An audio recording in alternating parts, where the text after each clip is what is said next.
पढ़ते हैं।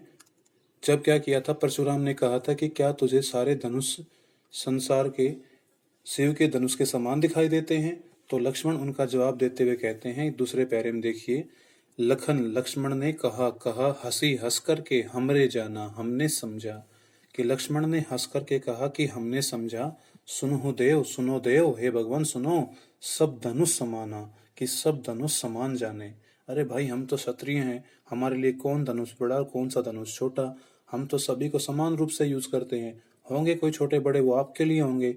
तो हे देव सुनो, हमारे लिए तो सब धनुष क्या है इस संसार के, एक समान है। और ये बात लक्ष्मण जी हंसकर कहते हैं। और बच्चों, आपको पता ही है, किसी आदमी को गुस्सा आया हुआ और उसके सामने हंस के जवाब दे तो उसका गुस्सा डबल हो जाता है, मतलब वो व्यंग कर रहा है सामने वाला इंसान उसके ऊपर। तो लक्ष्मण भी यही कर रहे हैं। तो कहते हैं हमारे लिए तो सभी धनुष क्या है, समान है, न कोई छोटा न कोई बड़ा। और कहते हैं आगे, का क्षति, क्या हानि, क्षति होता है नुकसान, हानि क्या हानि, और लाभु क्या लाभ, जून पुराने, धनु धनुष तोड़े तोड़ने में।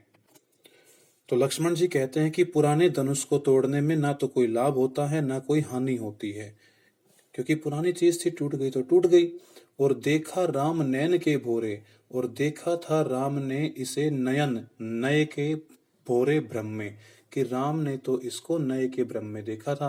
अब इनको क्या पता कि ये पुराना निकलेगा, ये टूट गया।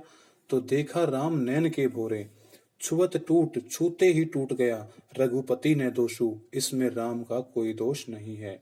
कि ये तो छूटता ही टूट गया, क्या करें इसका, पता वो पुराना था, अब हमें क्या पता, आपने इसको डेंट पेंट लगा के तैयार करके रखा हुआ था, अब हमें क्या पता कि भाई पुराना होगा, हाथ लगाते टूट गया, इसमें राम का कोई दोष नहीं है। मुनि बिनु काज, मुनि जी बिना कार्य के, करिए कर रहे हो कथ क्यों रोसु गुस्सा, कि हे मुनि जी, आप बिना काम के क्यों गुस्सा कर रहे हो। तो ये बात सभी जवाब दिया लक्ष्मण ने। लक्ष्मण ने कहा था हंस करके कि हमारे लिए सभी धनुष समान थे, और पुराने धनुष को तोड़ने में ना कोई लाभ होती है न कोई हानि होती है, और राम ने तो इसको नए के भ्रम में देखा था, ये तो छूते ही टूट गया, इसमें राम का कोई दोष नहीं है। हे मुनि जी, आप तो बिना कारण के गुस्सा क्यों कर रहे हो। ये सुन करके परशुराम को गुस्सा आ गया। अब वो क्या करते हैं, बोले, कौन बोले, परशुराम, चिते देखते हुए, चिते होता देखना, परशु की ओरा, अपने फरसे की ओर, परशु क्या होता है, फरसा, खड़क कुलाड़ा जो उसके हाथ में था, उसकी ओर देखते हुए बोले। जब कई बार बच्चे मानते नहीं, तब नहीं करते हैं हम कि जो चीज हमारे हाथ में होती है उसको देखते हुए बोलते हैं, अरे मानता है नहीं मानता, तो वही बात कर रहे हैं परशुराम।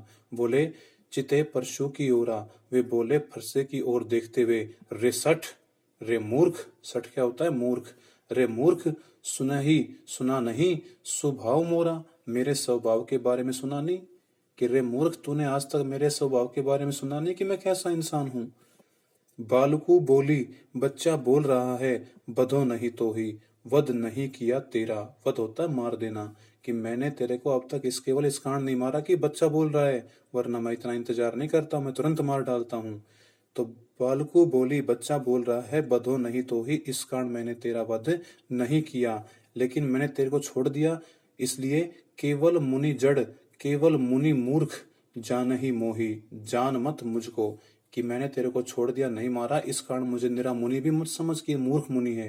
क्योंकि मुनि की परिभाषा क्या होती है बच्चे हमारे शब्दों में, कि जो बेचारा शांति से रहे, भगवान की भक्ति में लगा रहे, बड़ा शांत स्वभाव का हो, गुस्सा न करे, तो वही कहता है कि मैं निरा मुनि ही नहीं हूँ, कि केवल जप ही करता हूँ, मैं जप नहीं करता, मैं लोगों को मारता भी हूँ, तो मैं निरा मूर्ख मुनि मत समझ मेरे को कि मैंने तेरे को अब तक नहीं मारा इस कारण। तो कहता है बाल ब्रह्मचारी, अब अपने बारे में वो थोड़ा परिचय देता है कि मैं कौन हूँ।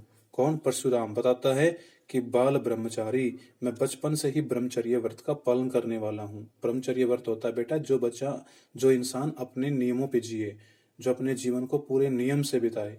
तो बाल ब्रह्मचारी, बचपन से ही ब्रह्मचारी व्रत का पालन करने वाला हूँ, और अति को ही बड़ा गुस्सेल हूँ। अति होता है बहुत, कोई होता है गुस्सेल, और विश्व विदित, संसार में विख्यात हूँ। विश्व होता है संसार, विदित होता है विख्यात, क्षत्रिय कुल द्रोही, क्षत्रियों के वंश के दुश्मन के नाम से।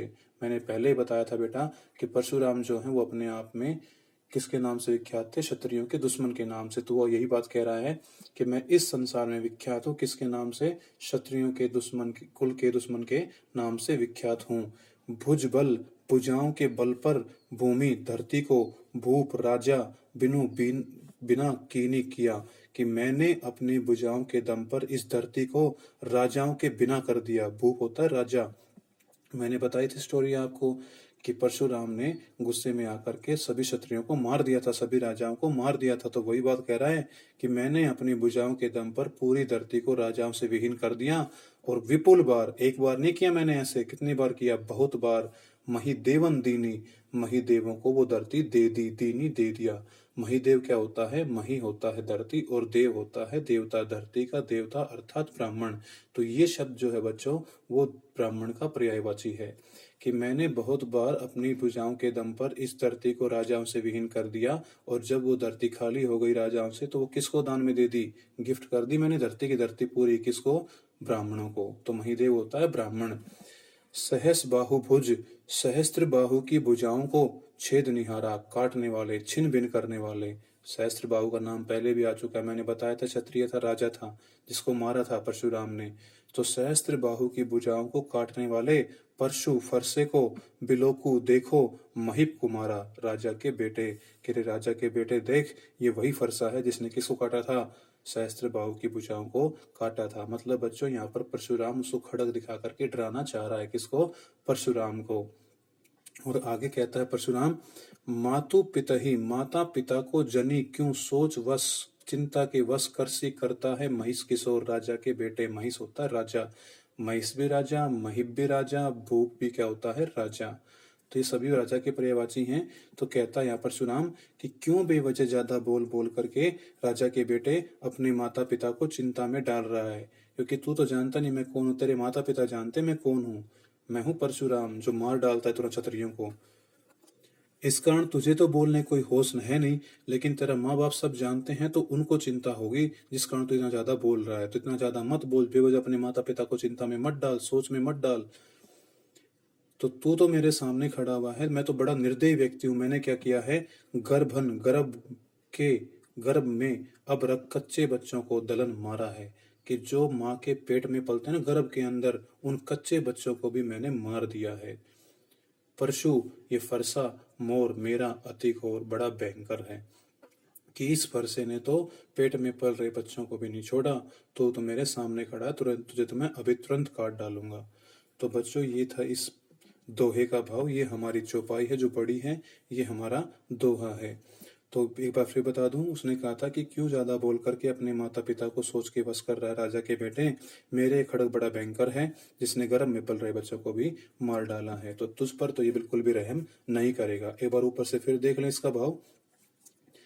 तब लखन जी कहते हैं हंस करके, हे देव सुनो, हमारे लिए सब धनुष समान है और पुराने धनुष को तोड़ने में न कोई लाभ होता है न कोई हानि होती है। और राम ने तो इसको नए के ब्रह्म में देखा था, वो तो छूते ही टूट गया, इसमें राम का कोई दोष नहीं है। इसलिए हे मुनि जी, आप तो बिना कारण के ही गुस्सा कर रहे हो। इसके बाद परशुराम जी फरसे की ओर देखते ही बोले, रे सठ रे मूर्ख, क्या तूने मेरे स्वभाव के बारे में नहीं सुना? मैंने बच्चा समझ करके तेरे को अब तक नहीं मारा, इसलिए मुझे निरा मुनि, मूर्ख मुनि भी मत समझ। मैं कौन हूँ? मैं बाल ब्रह्मचारी हूँ और बहुत गुस्सैल हूँ और संसार में क्षत्रियों के दुश्मन के नाम से विख्यात हूँ। मैंने अपनी भुजाओं के दम पर बहुत बार इस धरती को राजाओं से विहीन किया है और उसको ब्राह्मणों को दान में दे दी है।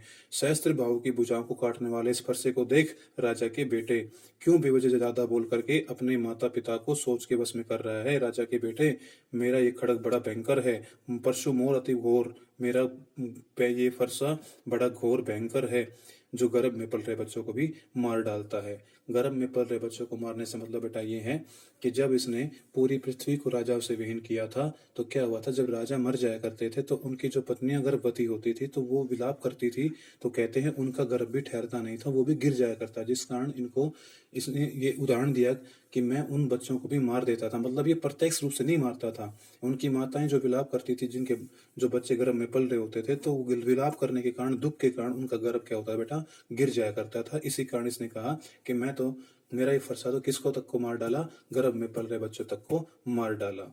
तो बच्चों ये था हमारा इस चौपाई का दोहे का भाव। अगले चौपाई के लिए अगली वीडियो देखिए।